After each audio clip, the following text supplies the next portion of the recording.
Greetings, ladies and gents, and welcome to this latest edition of Read TFOS, where I take old stories I've narrated and update them to modern audio standards.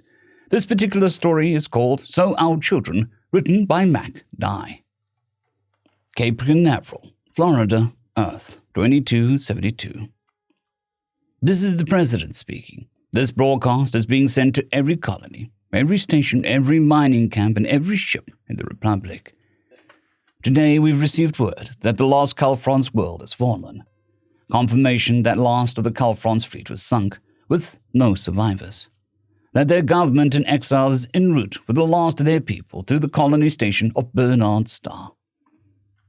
President Serena Mishra stood at the podium 2 kilometers away from Cape Canaveral space dock. Behind her, dominating the horizon, sat the pride of the Republic fleet, the newly commissioned Dreadnought-class warship, the Phoenix. In 2 years, Barnard Station will be complete. To the workers even now striving to see the great project finished, I ask that you work quickly.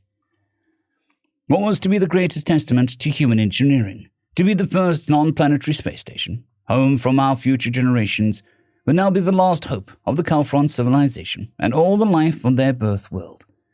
The first Ark ship, carrying the biodiversity of their birth world, will arrive in 15 standard months. I ask that you be ready for them. Behind the President, all along the distant warship's hulls, warning lights began to flash. Great waves of heat rose from its flanks as the modular atmospheric lifts began to spin to life, preparing to lift the massive warship from the surface of Earth and cast it into the orbit. On this day, in agreement of the Senate, the First Fleet has been organized and shall be deployed to join the Arcarian Empire's picket fleets. In preparation for the arrival of the Hive, there has been much debate in regards to the people of Earth involving themselves in this war. At our best estimates, the Hive is 200 years from reaching our space at the current rate of advance. The Phoenix began to rise from its moorings, rising slowly into the sky. A distant roar could be heard over the transmission, and President Mishra's hair blew in a steadily rising wind. There was no meaningless green screen used to superimpose the President so near to the rising warship. She was broadcasting on location. 17,000 of our finest, 17,000 sons and daughters of Earth and her colonies, our children, spouses, parents. The First Fleet is armed with our best scientists can devise, armored with the best our engineers can produce. They will reach the Arcarian Empire's fleet in 5 years at best speed.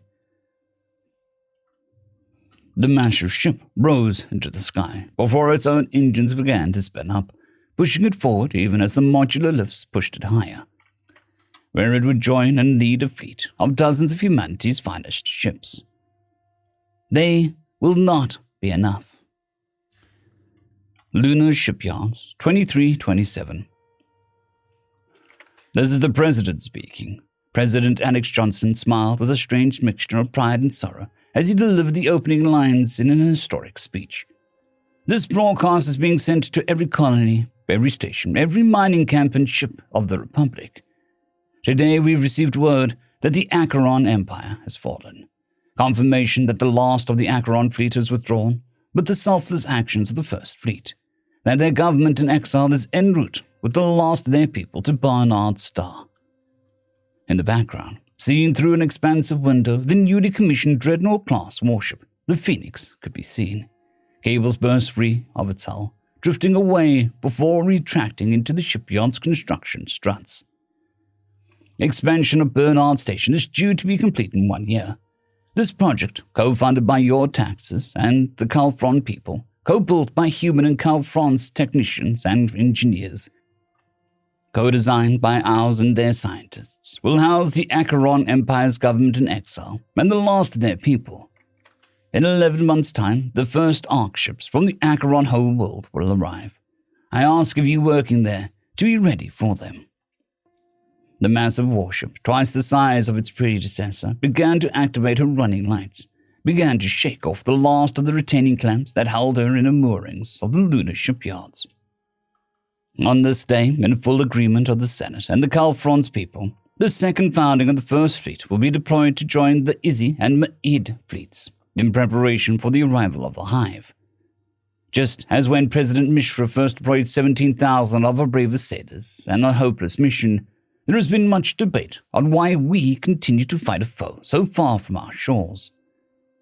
In an unscripted display, the Phoenix's gun ports opened, unveiling the next generation of weapons devised from the combined sciences and experiences of the human and the Calfron's people. President Johnston's smile grew more confident, if only for a moment. Today, we send 37,000 of our finest sailors we and the Calfron's brethren can field. They will reach Izzy space in 3 years at best speed. We've long debated why we should send them, why we should engage in a war so far from home. One, they may never come here. The Phoenix began to push forward out of the lunar shipyard superstructure, moving forward to join a fleet of 100 other warships. We fight now so our children may learn from our lessons, that they be better armed when this duty falls to them. Mars Naval Shipyard 2361. This is the President speaking. President Hideki Kishimoto stood on the observation deck of the central hub of the sprawling Martian shipyard.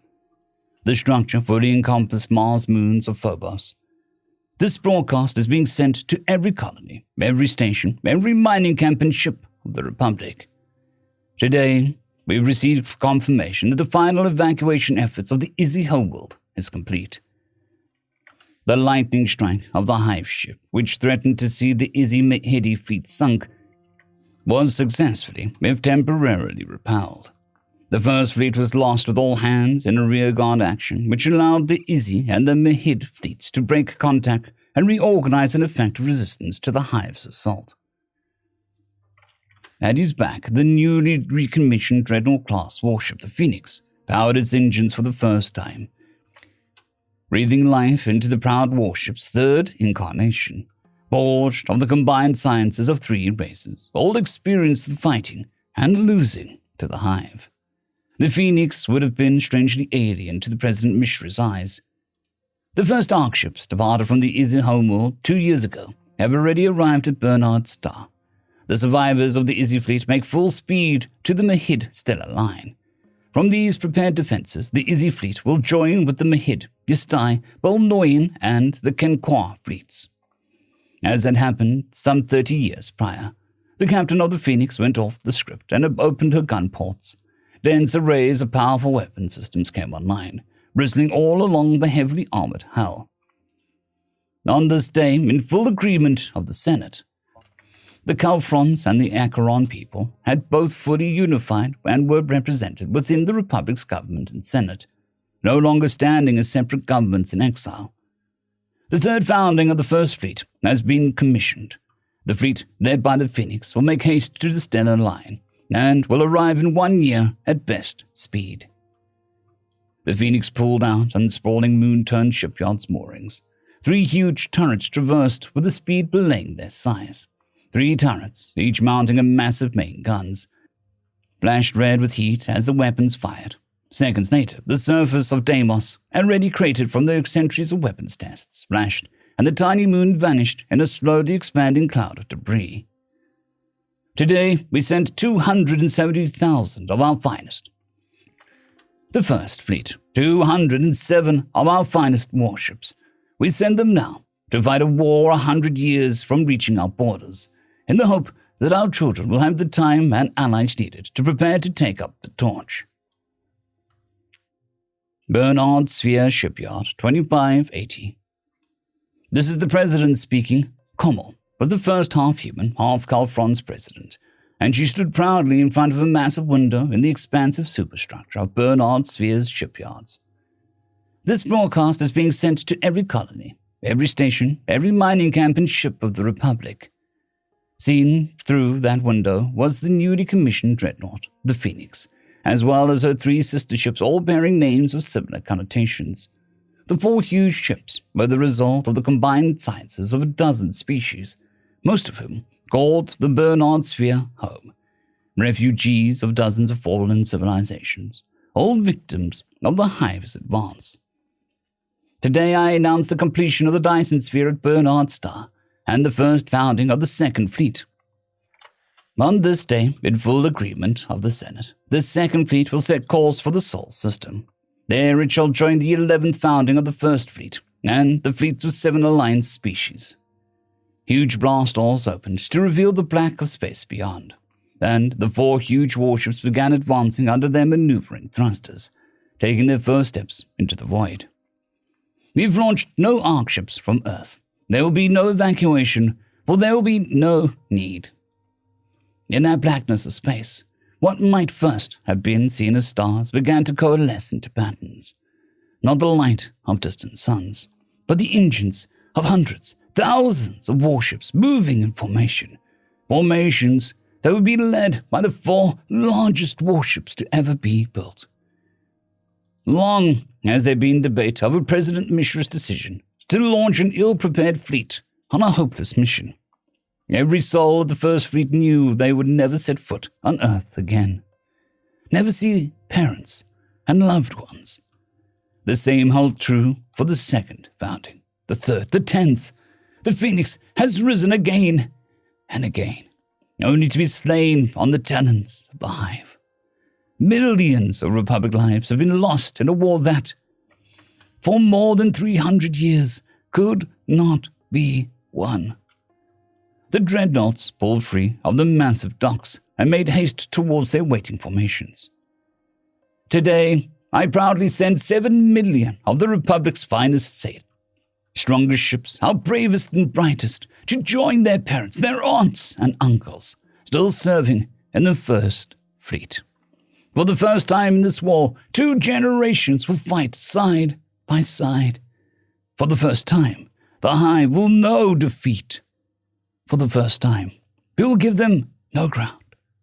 And when the Hive is rebuked at the Sol system, we will push them back step by step, system by system, until they are spent.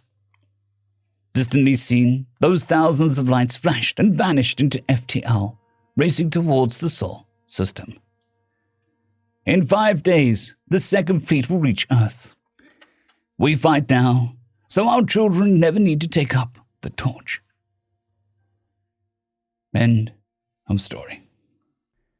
I would just like to thank the T5 supporters: Bushmaster 117, Caspar Arnholtz, Draxoon WRE, Elijah Silvercross, Gray, John Carrington, and Severin Cerberus. Thank you very much.